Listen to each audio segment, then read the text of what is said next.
Hello my friends, it's the Game Boy Geek here. Today, we find ourselves on the Las Vegas Strip, and we've been given an empty building to create our own vision of the ultimate hotel casino.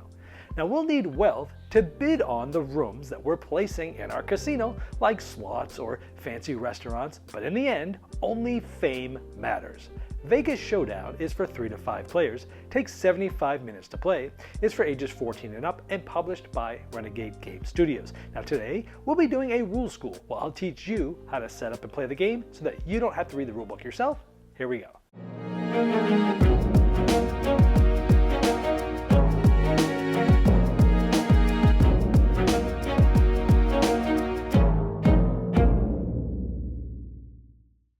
In Vegas Showdown, you have an empty building which you're going to be creating the ultimate hotel casino. You're going to be bidding and spending money on certain types of rooms to place in your casino, sometimes being outbid by others and deciding how much money do you want to spend. Once you win a building, you'll build it in your empty building and start to build up your casino and hotel. However, some buildings need prerequisites, like you need to have slots before fancy slots, and fancy slots before the dragon room, for example. However, it's a puzzle because you need to make sure all yellow rooms trace back uninterrupted through different rooms back to the beginning of the casino. And same holds true for the blue tiles trying to get back to the hotel. Not only will each room sometimes gain you more revenue, which you can use to bid, or more fame, which is points, it might also give you more capacity as well. Those are going to help you earn more money to spend more money to put more rooms in your casino. But there's also endgame placement goals like being able to trace all the way from the casino all the way through to the hotel, and also trying to line up 3 or 4 diamond shapes in order to gain more fame. Most fame in the end is the winner. To set up, you're going to place the board in the middle of the table where everyone can reach it. Next, you're going to find all of the tiles with the blue backs that look like this. There's 3 different sizes, and at the top of the board you'll see 3 sizes. You'll see slots, lounge, and restaurant, and you'll place those 3 sets of tiles face up like this. If you're playing only with 3 players, you're going to remove 3 tiles of each of these and put them back in the box. Next, you're going to find the premier tiles. These are ones that have red backs like this. Again, there's 3 different sizes, but you're going to split these up into 2 sections. In the bottom right, you'll see a letter. We have letters A and letters B, and we have that for all 3 sizes. So you're going to want to split them up here so you have these 6 different piles. And then you'll stack the same size tiles so that the A's are always on top of all of the B's. And then you'll place those stacks next to the board. Now on the bottom half of the board, you'll see 4 different places for premier stacks. This 4 to 5 players only. You will leave empty even with 4 to 5 players in the setup only. So you're going to take one of each of the different tiles from the tops of these, and you're going to place them in these 3 spots, leaving the 4 to 5 player spot open for setup. So now we have the 3 different sizes from the premier stacks. They're all the A tiles, and all the other tiles that are not taken are still face down.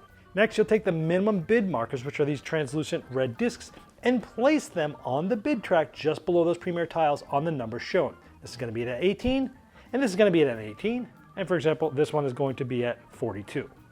Next, shuffle the green event deck here and place it next to the table. Next, you'll assign one of the players to be the banker. They're going to place all the chips of different denominations off to the side. They're then going to give every player $20 in chips. Then randomly decide who's going to go first. Give that player the turn order button, which says dealer on it. Each player will select the player sheet in the color of their choosing. They'll then unfold that player sheet and place it in front of them. Now you're going to take some markers. The back side of the sheet, the color you selected, are the colored markers you'll take. On number 5, you'll see a dollar sign. This is the revenue marker. You'll place that there. Now here you see a meeple.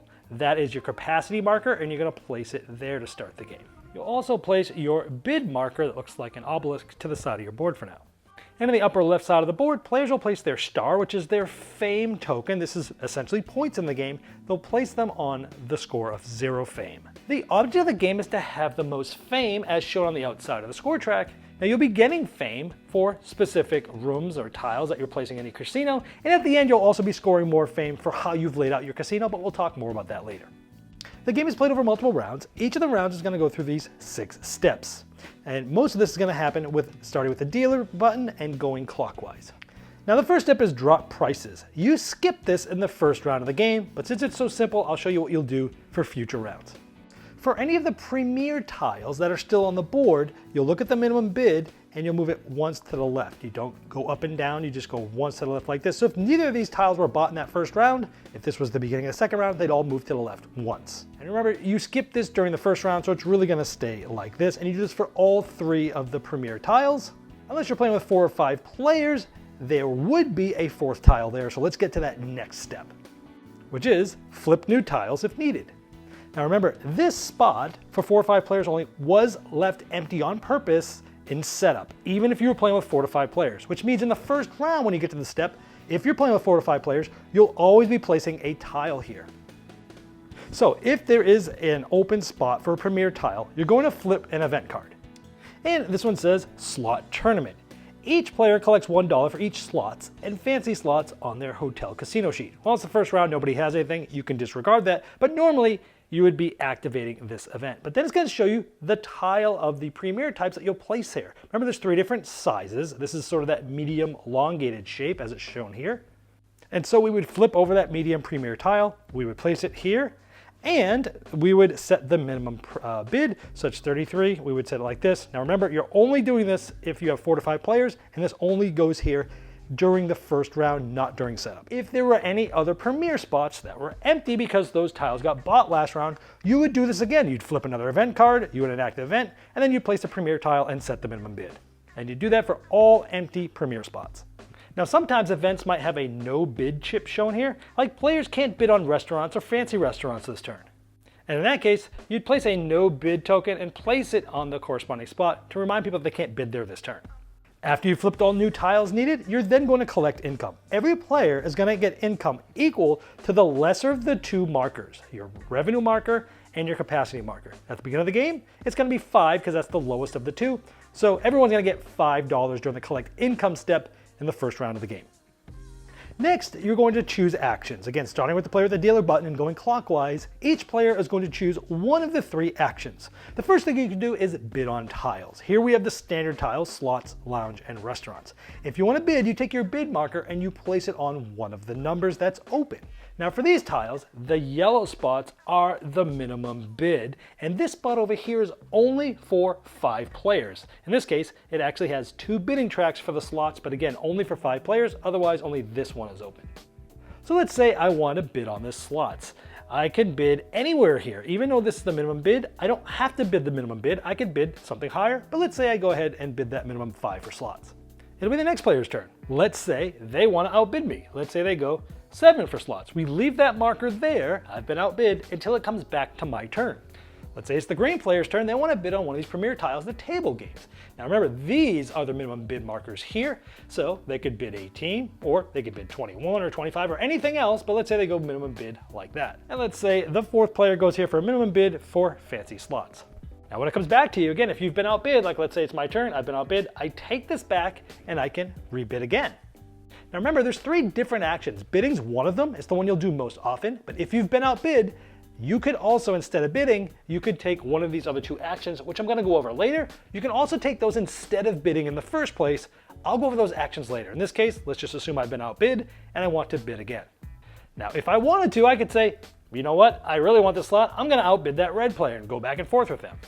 Or maybe I'm like, I want to outbid the yellow player for the fancy slots. Again, you don't have to choose the next one, but you do need to have enough money to pay for that if you were to win. So let's say I did that. I picked here to outbid. It's the red player's turn. They've been outbid, so they can either select a different action or bid. And let's say they go to the minimum. And let's say at this point, nobody is outbid. So all these players are going to purchase and place their tiles. Now, after you paid for your tile that you've won, you can remove your bid marker, place it next to your board, and then you're going to place that tile in your casino. Now, in this case, we bought slots. And so a few different rules about placement. First of all, every tile, if it's a yellow tile, must connect to the yellow casino entrance, which is right here on your player mat. So your first one that's yellow has to go right next to it. Now you notice this has a door here, this has a white door here, this has a white door here, and this has no door there. As long as this is connected back, that is a legal placement. So in a later turn, if I place this is legal because it's a yellow tile, which means it has to connect uninterrupted through doorways back to the yellow casino entrance, which it does.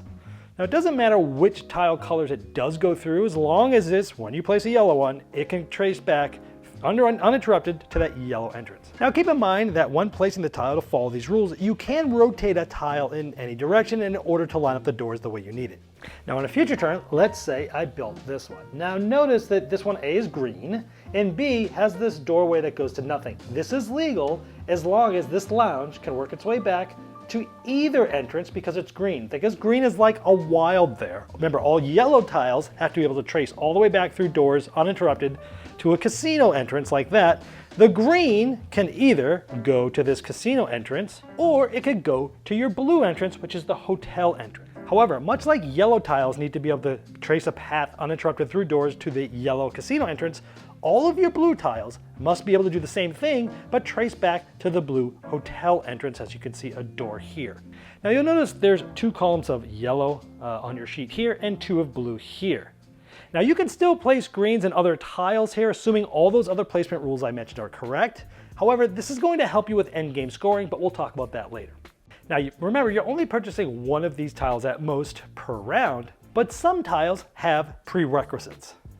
As shown on the sheet to the right, you need to have at least 1 slot in order to have any number of fancy slots. And you need to have a fancy slot before having a dragon room. And the number at the bottom right here, 5 and 1, tells you how many there are in the game.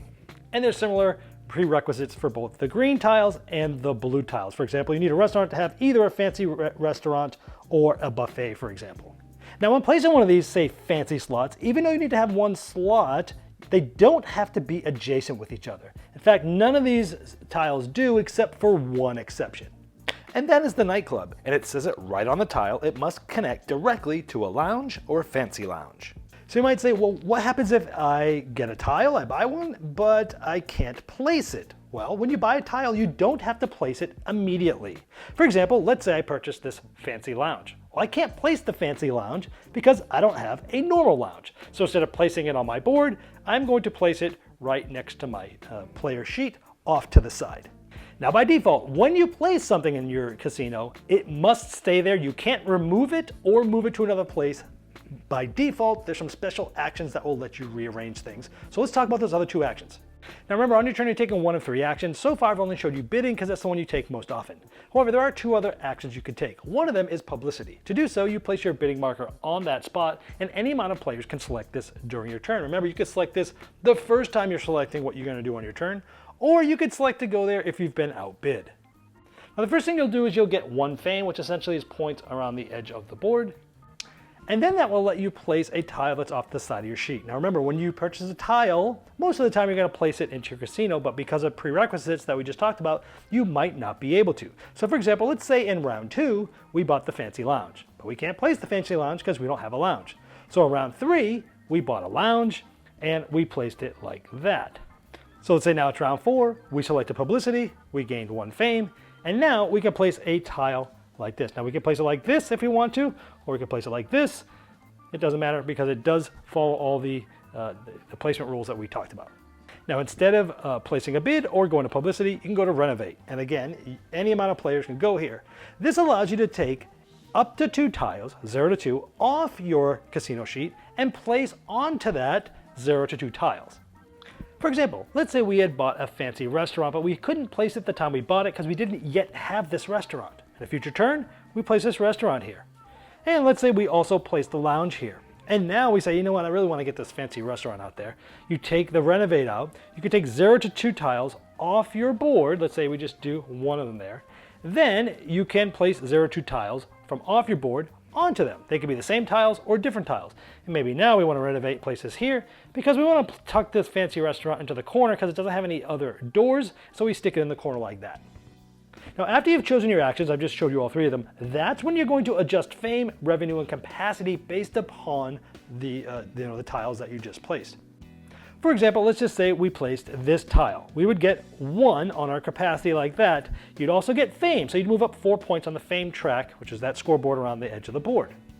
However, when you renovate, you need to make sure that anytime you take off a tile, you remove it as well. Like this lounge, we remove this, you would lose 2 fame. Now, however, since we end up putting this back on there in a different spot, it's essentially going to be net 0 there.